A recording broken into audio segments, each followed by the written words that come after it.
Hey everybody, there's a new term on the block. It's called financial minimalism.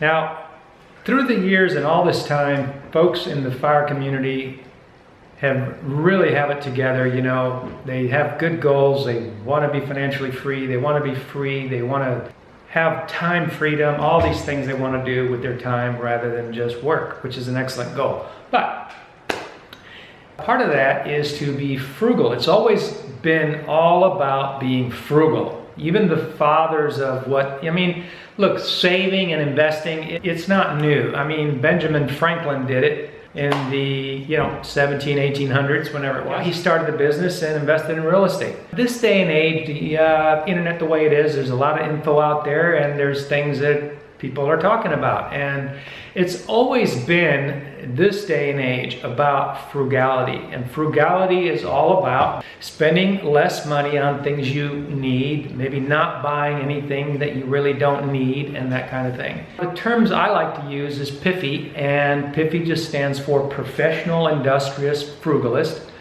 Financial Independent, or PIFY-er, you just add early retired to the end of it. Financial minimalism sounds a little more sophisticated than PIFY. So let's look at this financial minimalism. What's it all about?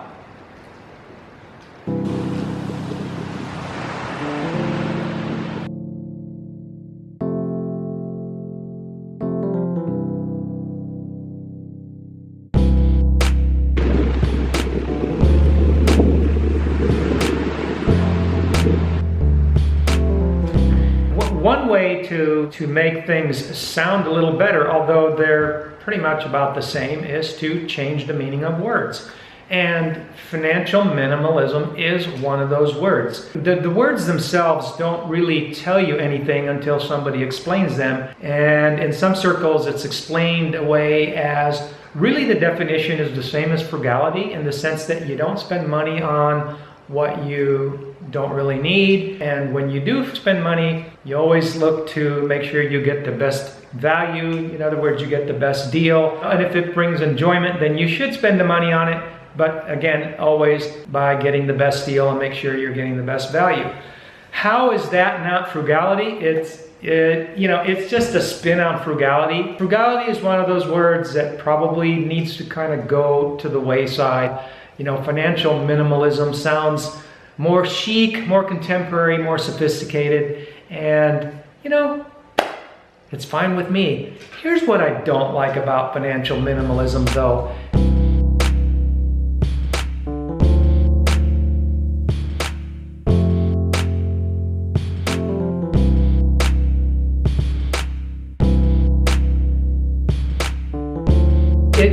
It's not a word, right? And so in order to make any sense out of it, somebody has to explain it. And when somebody has to explain it, then it can be whatever, it's according to their explanation, right?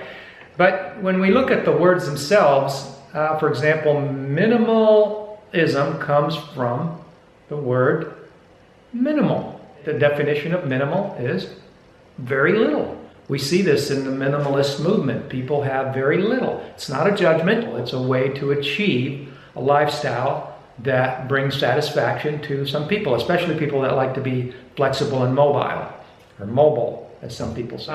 It means very little. It means minimum amount, or the smallest amount of, or the slightest amount off, or the least possible, minutest, tiniest. These are all synonyms and words that mean the same as minimal. Characterized also by the use of simple forms such as simplicity, simple structures, simple, uncomplicated, bare bones approach to finances. That's where the financial aspect comes in. And it does say, the definition is bare bones. So less obligation equals more freedom, cutting back on what doesn't matter.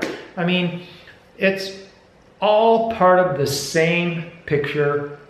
It's about minimalism, it's about frugalism, it all works together, and it's all about what it is that makes you happy. And so the word itself doesn't have a real meaning, but we're all talking about having a life that we are not on a delayed gratification program. Unfortunately, it's just another way to make frugalism sound more palatable, and it's just a way to give license to people to spend money on things that bring them enjoyment, which is perfectly fine with me.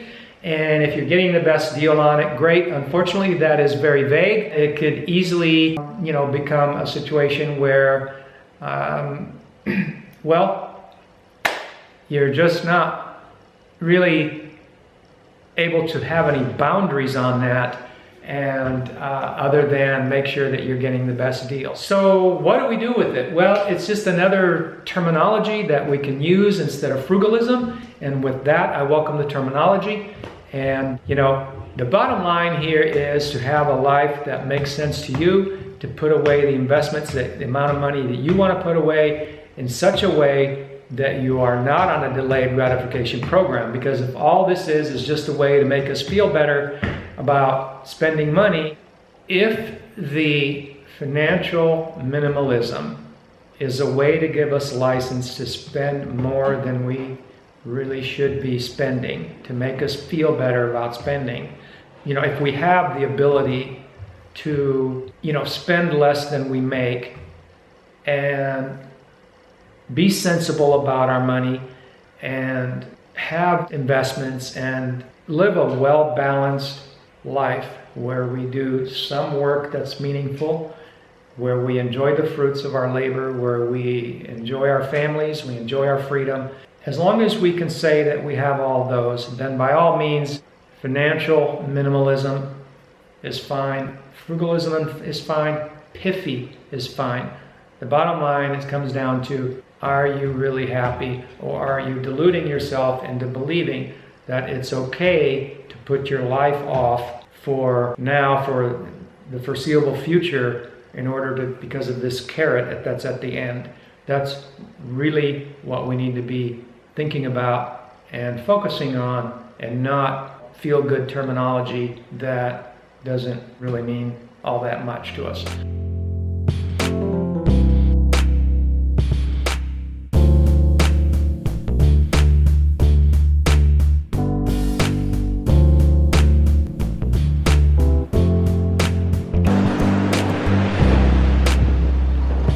I see a lot of things on the internet, and I like to talk about what catches my eye and what's interesting. And it's a subject that is dear to my heart, and I hope that you enjoyed the conversation. You know what to do if you like the video. Check out the links below. Have a nice day.